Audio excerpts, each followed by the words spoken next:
A judge began the hearing to consider reducing the 110-year sentence for a 26-year-old truck driver. Dozens of supporters gathered outside the Denver courthouse. His lengthy sentence sparked national backlash and roughly 5 million signatures on an online petition. NewsNation's Felicia Bolton joins us with more on today's hearing. So, Felicia, what is the latest with this? Well, Nicole, this is actually just the beginning in the effort to legally change that truck driver's fate. The request to reduce the sentencing came from prosecutors in this case, not just the defense, but not everyone is happy about it. Supporters of Rogel Aguilera-Mederos gathered outside this Denver courthouse today as a judge considers a request from prosecutors to reduce the 110-year sentence for the truck driver. Nearly 5 million people signed an online petition asking the Colorado governor to grant clemency to Aguilera-Mederos after he was convicted for his role in this April 2019 crash that left 4 people dead on a Colorado interstate. Now celebrities and even one of his jurors are coming to his aid. I just would like something more fair for him and for the victims too.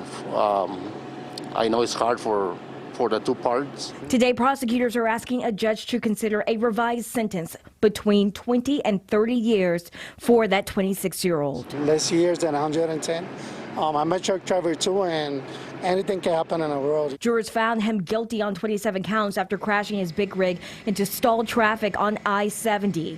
Aguilera-Mederos says his brakes failed during this horrible accident. Despite that, Colorado law required a mandatory 110-year minimum sentence in this case. But for some people, they believe he deserves to pay the full extent for his actions. Pretty much this whole thing was avoidable. He was just a very irresponsible driver coming as from a truck driver. He was not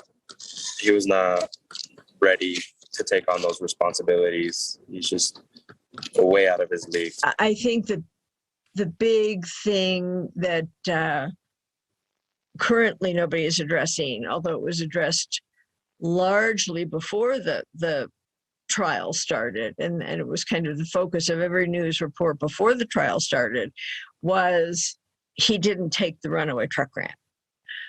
That is what a runaway truck grant is designed for. It is designed to save lives. And the judge in this case says the resentencing is unprecedented and could impact Aguilera-Mederos' right to an appeal if it is granted. Both sides will appear before the judge again in mid-January to determine the next steps. Victims will also be able to participate in that hearing to voice their thoughts on the sentencing. Nicole. All right, Felicia, thank you for that. Thank you so much for watching. Make sure to click on the red subscribe button below so you can get more of NewsNation's fact-driven, unbiased coverage.